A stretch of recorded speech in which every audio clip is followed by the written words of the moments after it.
بسم اللہ الرحمن الرحیم۔ بنی اسرائیل کا ایک کساب اپنے پڑوسی کی کنیز پر عاشق ہو گیا۔ اتفاق سے ایک دن کنیز کو اس کے مالک نے دوسرے گاؤں کسی کام سے بھیجا۔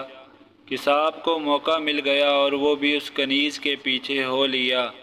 جب وہ جنگل سے گزری تو اچانک کساب نے سامنے آ کر اسے پکڑ لیا اور اسے گناہ پر آمادہ کرنے لگا۔ جب اس کنیز نے دیکھا کہ اس کساب کی نیت خراب ہے تو اس نے کہا، اے نوجوان، تو اس گناہ میں نہ پڑ۔ حقیقت یہ ہے کہ جتنا تو مجھ سے محبت کرتا ہے اس سے کہیں زیادہ میں تیری محبت میں گرفتار ہوں، لیکن مجھے اپنے مالک حقیقی عز و جل کا خوف اس گناہ کے ارتکاب سے روک رہا ہے۔ اس نیک سیرت اور خوف خدا عز و جل رکھنے والی کنیز کی زبان سے نکلے ہوئے یہ الفاظ تاثیر کا تیر بن کر اس کساب کے دل میں پیوست ہو گئے، اور اس نے کہا، جب تو اللہ عز و جل سے اس قدر ڈر رہی ہے تو میں اپنے پروردگار عز و جل سے کیوں نہ ڈروں؟ میں بھی تو اسی مالک عز و جل کا بندہ ہوں، جا تو بے خوف ہو کر چلی جا۔ اتنا کہنے کے بعد اس کساب نے اپنے گناہوں سے سچی توبہ کی اور واپس پلٹ گیا۔ راستے میں اسے شدید پیاس محسوس ہوئی، لیکن اس ویران جنگل میں کہیں پانی کا دور دور تک کوئی نام و نشان نہ تھا۔ قریب تھا کہ گرمی اور پیاس کی شدت سے اس کا دم نکل جائے۔ اتنے میں اسے زمانے کے نبی کا ایک قاصد ملا۔ جب اس نے کساب کی یہ حالت دیکھی تو پوچھا، تجھے کیا پریشانی ہے؟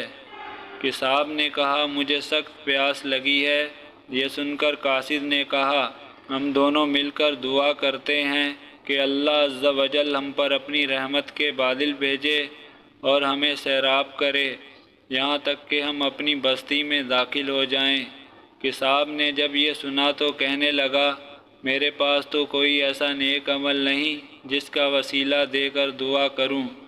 آپ نیک شخص ہیں، آپ ہی دعا فرمائیں۔ اس قاصد نے کہا، ٹھیک ہے، میں دعا کرتا ہوں، تم آمین کہنا۔ پھر قاصد نے دعا کرنا شروع کی اور وہ کساب آمین کہتا رہا۔ تھوڑی ہی دیر میں بادل کے ایک ٹکڑے نے ان دونوں کو ڈھانپ لیا اور وہ بادل کا ٹکڑا ان پر سایہ فگن ہو کر ان کے ساتھ ساتھ چلتا رہا۔ جب وہ دونوں بستی میں پہنچے تو کساب اپنے گھر کی جانب روانہ ہوا اور وہ قاصد اپنی منزل کی طرف جانے لگا۔ بادل بھی کساب کے ساتھ ساتھ رہا۔ جب اس قاصد نے یہ ماجرا دیکھا تو کساب کو بلایا اور کہنے لگا، تم نے تو کہا تھا کہ میرے پاس کوئی نیکی نہیں اور تم نے دعا کرنے سے انکار کر دیا تھا۔ پھر میں نے دعا کی اور تم آمین کہتے رہے، لیکن اب حال یہ ہے کہ بادل تمہارے ہو لیا ہے اور تمہارے سر پر سایہ فگن ہے۔ سچ سچ بتاؤ، تم نے ایسی کون سی عظیم نیکی کی ہے جس کی وجہ سے تم پر یہ خاص کرم ہوا؟ یہ سن کر کساب نے اپنا سارا واقعہ سنایا۔ اس پر اس قاصد نے کہا، اللہ عز و جل کی بارگاہ میں گناہوں سے توبہ کرنے والوں کا جو مقام و مرتبہ ہے وہ دوسرے لوگوں کا نہیں۔ بے شک گناہ سرزد ہونا انسان ہونے کی دلیل ہے، مگر ان پر توبہ کر لینا مومن ہونے کی نشانی ہے۔ حکایت سعدی رحمۃ اللہ علیہ، جزاک اللہ خیر۔